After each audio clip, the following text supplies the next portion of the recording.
हे, आज तो खुश बहुत हो गए तुम चेन्नई वालों। Hello, welcome to all. બધાને જય શ્રી કૃષ્ણ. સબકો જય શ્રી કૃષ્ણ. આઈ હોપ કે તમે બધા મજામાં હશો.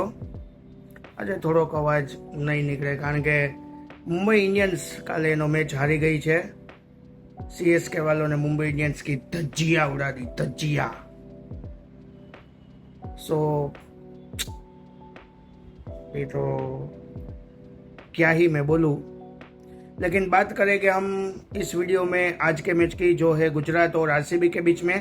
लेकिन पहले हम बात करते हैं कल का जो मैच हुआ El Clasico of IPL Mumbai versus Chennai. बात करिए આપણે મુંબઈ ઇન્ડિયન્સના બોલિંગની तो हार्दिक तुझसे नहीं होगा, हार्दिक तुझसे नहीं होगा. मुंबई इंडियंस મૂકી દે, હાર્દિક પંડ્યા મુંબઈ ઇન્ડિયન્સ મૂકી દે. આઈ સ્ટ્રોંગલી સેડ, મેં પહેલાં પણ કીધેલું છે અને હજી પણ કહું છું, હાર્દિક પંડ્યાથી કેપ્ટનશીપ નહીં થાય. જ્યારે તેને ઓપ્શનમાં બાય કરવામાં આવ્યો હતો અને એને કેપ્ટન નિયુક્ત કરવામાં આવ્યો હતો ત્યારે પણ મેં કીધું હતું મુંબઈ ઇન્ડિયન્સનું એટમોસ્ફિયર આ બગાડી દેશે. શું લેગેસી હતી મુંબઈ ઇન્ડિયન્સની. એક સમયે એવી ટીમ હતી કે જ્યાં બધાની ફાટ હતી મુંબઈ ઇન્ડિયન્સથી, અને અત્યારે કેવી હાલત છે, સૌથી નીચે છે પોઈન્ટ્સ ટેબલમાં મુંબઈ ઇન્ડિયન્સ. કેવા બોલર્સને ધોયા. શું કઈ રીત છે? મને એક વાત સમજાવો કે તમે પહેલી ઓવર જસપ્રીતસિંહ બુમરાહને આપી, બીજી ખુદ હાર્દિક પંડ્યા ફેંકવા આવ્યો, ત્રીજી શું કામ પછી બુમરાહને નથી આપતા? એક સ્પેલ તો પૂરો કરો.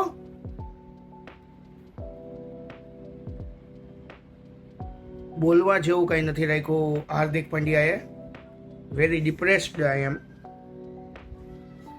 પણ સોસ કે હવે જે છે એ હાર્દિક પંડ્યાથી કેપ્ટનશીપ નહીં થાય. તમારે રોહિત શર્માને જ પાછો લાવવો પડે જો તમારે back to Mumbai Indians winning side લઈ જવું હોય તો. હાફ સિઝન પૂરી થઈ ગઈ છે, 7 મેચ પૂરા થઈ ગયા છે. મુંબઈ ઇન્ડિયન્સ 4 પોઈન્ટે છે. શું તે ક્વોલિફાય કરશે? નથી, કોઈ પણ ચાન્સ નથી. સંજુ સેમસંગ, વોટ એ ઇનિંગ. ચીટા થાલા કાલ રમા, 104 રન અંડર પ્રેશર એને રન માર્યા છે બધા. તમે એના શોટ જોજો, જે બોલ ખરાબ હતો એને હવામાં માર્યા છે, બાકી બધા ગ્રાઉન્ડ શોટ, આગળની સાઈડ, પાછળની સાઈડ, થર્ડ મેનની સાઈડ, બધી જગ્યાએથી ફૂલ ઓલ 360 ગ્રાઉન્ડમાં એને કાલે રન માર્યા છે. પ્લેયર સંજુ સેમસંગ સારો જ છે, પણ સામે મુંબઈ ઇન્ડિયન્સની બોલિંગમાં જ દમ નહોતો. ક્રિસ ભગતને તમે એઝ એ ટીમમાં એઝ એ બોલર તરીકે પ્લેઇંગ 11માં રમાડો છો તો તમે એને 10 ઓવર પહેલા ઓવર આપવી જોઈએ ને. તમે એને 16મી ઓવર આપો છો અને 20મી ઓવર આપો છો. શું લોજિક છે? કોઈ વસ્તુ મને સમજાતી નથી હાર્દિક પંડ્યાની કે એકચ્યુઅલી શું કરવા માગે છે. એક સાપ બનીને ટીમમાં ઘરી ગયો છે. ક્રિસ ભગત, અશ્વિની કુમાર, સાઇન્ટનર, ગઝના ફરે સાલી બોલિંગ કરી છે. બાકી આ 3થી કાંઈ થયું નથી. સંજુ સેમસંગે 4 કોર માર્યા છે. બાકી સામેથી તો વિકેટ પડતી જ હતી. વિલ જેક્સ ફિટ છે, ટીમ સાથે જોડાઈ ગયો છે, તો કે કાલ તેને શું કામ ન રમાડ્યો? બેસ્ટ ઓલરાઉન્ડર છે. સ્ટેફન રુથરફોર્ડ અત્યાર સુધી 1 ઇનિંગ રમી છે, કાંઈ કરી નથી શક્યો સ્ટેફન રુથરફોર્ડ. વિલ જેક્સને ટીમમાં શું કામ ના લીધો? કોઈ સમજાવશે મને? કોમેન્ટમાં મને કહો.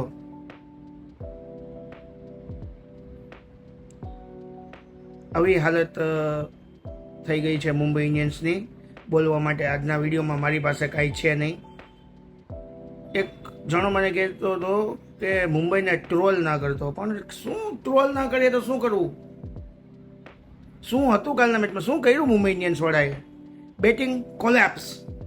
સંજુ સેમસંગથી 2 રન વધારે માર્યા. સૂર્યકુમાર યાદવ ખાલી ટેકો હતો, રન તો એનેથી ન લાગ્યા. Danish મલેવાર,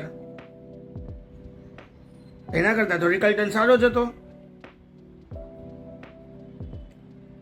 on paper strong team છે મુંબઈ ઇન્ડિયન્સની, પરફોર્મન્સ 0. સો મુંબઈ ઇન્ડિયન્સનો ખેલ ખતમ થઈ ગયો છે.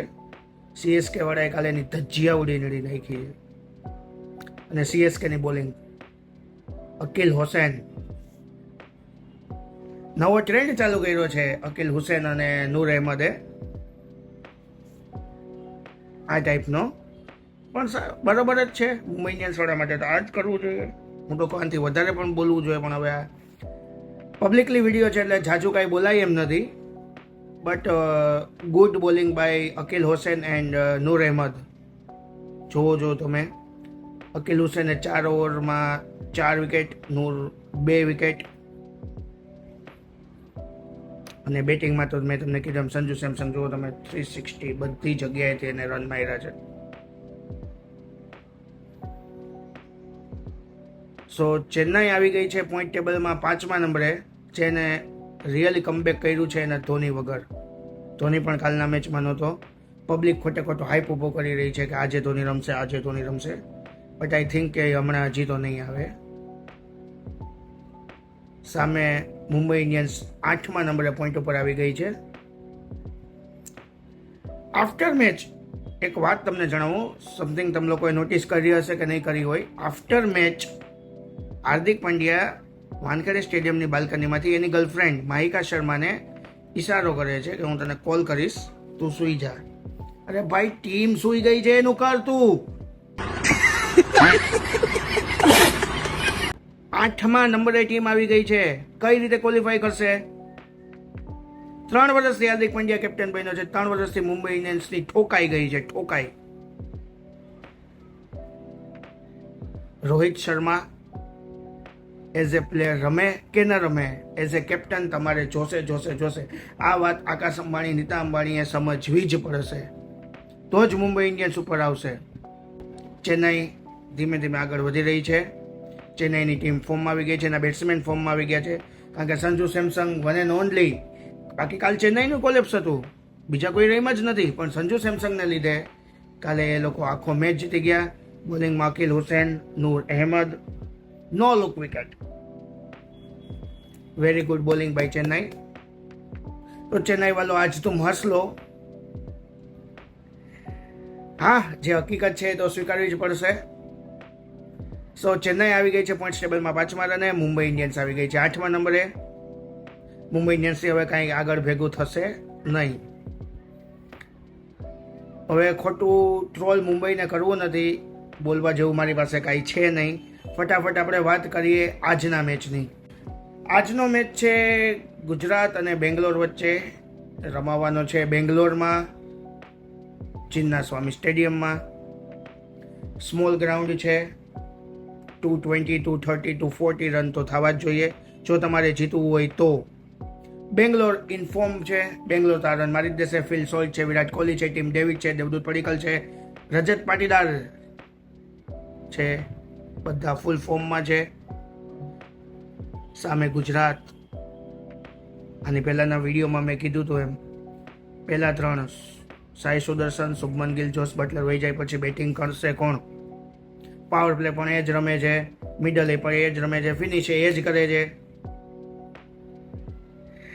તો ગુજરાતને મિડલ ઓર્ડર સારું કરવું પડશે જો 220 રન્સ કરવા હોય તો, જો મેચ જીતવું હોય તો. બાકી જીટી પણ એક્સપોઝડ થઈ ગઈ છે, જેમ કાલે મુંબઈ ઇન્ડિયન્સની બેટિંગ એક્સપોઝડ થઈ ગઈ એમ. જીટીની બોલિંગ સારી છે, પ્રસિદ્ધ ક્રિષ્ના છે, અશોક શર્મા છે, બોલિંગ સારી રીતે કરી રહ્યા છે. સામે બેંગ્લોરની ટીમમાં બોલિંગ હેઝલવુડ છે, ભુવનેશ્વર કુમાર છે, સુયશ શર્મા છે, બધા ઇન્ફોર્મ ચાલી રહ્યા છે. સો આઈ હોપ, મારું માનવું છે કે બેંગ્લોર આજનો મેચ આસાનીથી જીતી જશે. લેટ્સ સી પછી શું થાય છે એ આપણે આજના મેચમાં જોશું. બાકી કાલના મેચમાં તો કાંઈ જોવા જેવું હતું જ નહીં, વન સાઇડ કોલેપ્સ હતો. બેંગ્લોરમાં વિરાટ કોહલી ફૂલ ફોર્મમાં છે, ફિલ સોલ્ટ ફૂલ ફોર્મમાં ચાલી રહ્યો છે. તો આજે રનના ઢગલા આપણને સ્ટેડિયમમાં જોવા મળી શકે એમ છે. ગુજરાતમાંથી રન કોણ મારશે એ એક મોટી ચુનૌતી રહેશે આપણા માટે પણ અને એના માટે પણ, કે ગુજરાતમાંથી રન મારશે કોણ. જાજો વિડીયો લંબાવવો નથી, ખોટા તમે બોર થઈ જશો. આપણે મેઇન ઇમ્પોર્ટન્સ બધી વાત કરી લઈએ. બેંગ્લોરનું મેં જેમ કીધું સોમોલ ગ્રાઉન્ડ છે, જીતવા માટે 230-240 રન જોશે. આ સાઈડ બેંગ્લોર સાઈડથી કોહલી અને ફિલ સોલ્ટના રન પડી શકે એવું લાગે છે મને. સામે ગુજરાતમાંથી ગિલ અને બટલરના રન પડી શકે, અને ગુજરાતને એની બેટિંગ સુધારવી જ પડશે જો મેચ જીતવો હોય તો.